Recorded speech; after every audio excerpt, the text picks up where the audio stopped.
Dans cette vidéo, le formateur Jérôme Bareil vous apprend à utiliser l'outil dégradé de couleurs d'Adobe Illustrator CS5.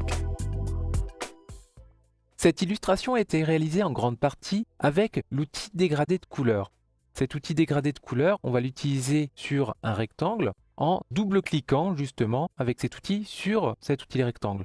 Auquel cas, on va appliquer un dégradé de type linéaire, de gauche à droite, de blanc à noir. D'ailleurs, si je fais un double-clic sur mon outil dégradé de couleurs, je vais faire apparaître le panneau dégradé de couleurs qui me signifie justement cette transition. J'aurais pu également passer par le menu Fenêtre et activer Dégradé de couleurs. Donc on va zoomer sur cet annotateur de dégradé de couleurs et constater qu'il est composé de deux taquets, un blanc et un noir. Si je double-clique sur le taquet blanc, je vais faire apparaître la palette des couleurs. Celle-ci va me permettre de modifier la couleur de départ. Et si je viens sur le deuxième taquet, je vais voir que je pourrais également passer ici par la palette de nuanciers et récupérer les nuanciers de mon document. Si jamais, à un moment donné, je veux créer des couleurs intermédiaires, j'ai la possibilité soit de cliquer directement à l'intérieur des deux taquets. Normalement, j'ai un petit plus qui apparaît à côté de ma flèche blanche. À ce moment-là, je récupère la couleur qui était active à ce niveau, que je peux éventuellement déplacer. Je peux également cliquer et faire ensuite un double-clic afin de changer totalement de couleur. Et si jamais je désire supprimer une ou plusieurs couleurs de ce dégradé, eh bien je vais faire un cliquer-glisser en dehors de cet annotateur. Ensuite, je vais observer que cet annotateur est composé de deux points. Un à gauche circulaire qui va nous permettre de déplacer le dégradé pour le faire sortir de l'objet et un deuxième de forme losange sur la partie droite qui va nous permettre, lui, d'étendre ce dégradé. Ensuite, on va observer sur la partie haute un petit point qui va vous permettre justement de modifier les transitions entre les couleurs. C'est-à-dire que plus ce point sera proche d'une couleur et plus la transition sera rapide. Si jamais maintenant vous voulez modifier l'inclinaison de ce dégradé, eh bien à ce moment-là, plusieurs solutions. Soit vous passez par le panneau dégradé et vous agissez dans le champ d'inclinaison. Donc ici, je le fais à l'aide de mes flèches directionnelles. Alors au passage, je vais faire un dégradé un petit peu plus marqué avec une autre couleur. Voilà, comme ceci. Deuxième solution, je pourrais éventuellement prendre donc mon outil dégradé de couleur et faire mon dégradé en 3 manipulations. Première manipulation, je fais un premier clic. C'est-à-dire que je suis en train de poser la première couleur de mon dégradé. Ensuite, je fais glisser l'annotateur afin de donner une inclinaison justement à ce dégradé. Je pourrais d'ailleurs par là même utiliser la touche Shift afin de contraindre à des angles à 45 degrés cette inclinaison. Donc là, pour l'exemple, je vais faire sans Shift. Et lorsque je vais lâcher le clic, eh bien, c'est l'endroit où je vais positionner la dernière couleur de mon dégradé.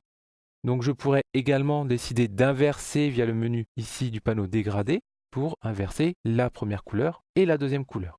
Maintenant, voyons sur un exemple un petit peu plus concret qu'on pourrait créer ce genre d'effet très rapidement à l'aide de cet outil dégradé de couleurs. Donc d'ailleurs, je vais faire un dégradé justement plutôt dans ces tons. Je fais une première ellipse. Cette ellipse, je vais faire un copier par un commande C et puis un coller devant par un commande F comme front devant et je vais réduire justement mon élément. Pour l'instant, j'ai le même dégradé donc je vois rien. Par contre, si ici je demande sur ce dégradé de l'inverser, à ce moment-là, je vais créer justement un effet de biseau. C'est ce qui a été ici appliqué. Donc après, il vous suffira de modifier pour rendre plus ou moins doux la profondeur de ce biseau. Ensuite, on va voir ici, j'ai différents nuages. Si je les sélectionne et que j'attribue ici un dégradé, donc ici linéaire, et je vais constater, en mettant une couleur un petit peu plus franche, que chaque forme, chaque objet possède le même dégradé de façon indépendante. D'ailleurs, si je prends l'outil dégradé, je vais faire apparaître un annotateur par objet. Eh bien, vu que ces objets sont tous sélectionnés, je vais pouvoir faire ma manipulation de cliquer, glisser pour faire traverser le dégradé à travers plusieurs objets. Maintenant, voyons voir le deuxième type de dégradé. Jusqu'à maintenant, on a vu un type linéaire. Nous allons aborder maintenant le deuxième type qui est le type radial. Donc pour ceci, je vais créer une ellipse. Cette ellipse, je vais lui demander justement d'appliquer un dégradé radial. Et je vais même réinitialiser les valeurs par défaut, c'est-à-dire un fond blanc à noir en termes de dégradé, en faisant commande-clic sur cette vignette. Et je reviens sur radial. À ce moment-là, je vois bien que le principe du radial, c'est de partir du centre jusqu'à l'extérieur de façon circulaire. Donc sur le même principe que ce que l'on a vu précédemment dans l'outil dégradé linéaire, on va pouvoir faire des cliquer, glisser, poser pour repositionner la lumière en fait du dégradé. À la différence près que dans ces dégradés de type radial, on a ici un point. Ce point va vous permettre d'écraser ce dégradé radial. Donc si j'observe mon illustration, c'est ce que j'ai utilisé ici dans les yeux. C'est-à-dire que les deux yeux sont composés du même dégradé, si l'on observe. Par contre, la différence, c'est que dans l'un, j'ai ouvert ou j'ai fermé justement ce dégradé. Donc vous voyez à quel point ceci peut être intéressant. Enfin, pour créer des effets ici de transparence, on va voir qu'à la fois dans les dégradés de type linéaire, ici pour créer des ombres, ou de type radial, on va pouvoir justement, lorsqu'on aura l'annotateur, on va pouvoir double-cliquer de nouveau dedans et ici avoir une opacité, c'est-à-dire gérer l'opacité du point en question. Donc si je viens par exemple sur mon point noir, d'ailleurs je vais le faire basculer en bleu et que je baisse l'opacité, à ce moment-là je récupère bien la couleur de derrière.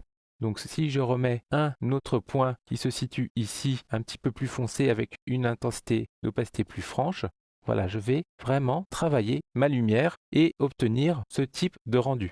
Enfin, pour le dégradé de type linéaire, il s'agira de la même chose. Si j'observe ici, j'ai bien ici sur la première couleur une opacité ici à 19% et sur la dernière couleur une opacité à 0%. Auquel cas, j'ai bel et bien un fondu.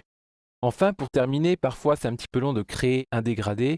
À ce moment-là, on va pouvoir, dans le panneau dégradé, enregistrer ce dégradé afin de le retrouver dans la liste des dégradés pour l'appliquer rapidement à d'autres objets comme ceci, par exemple, ou celui que je viens de créer.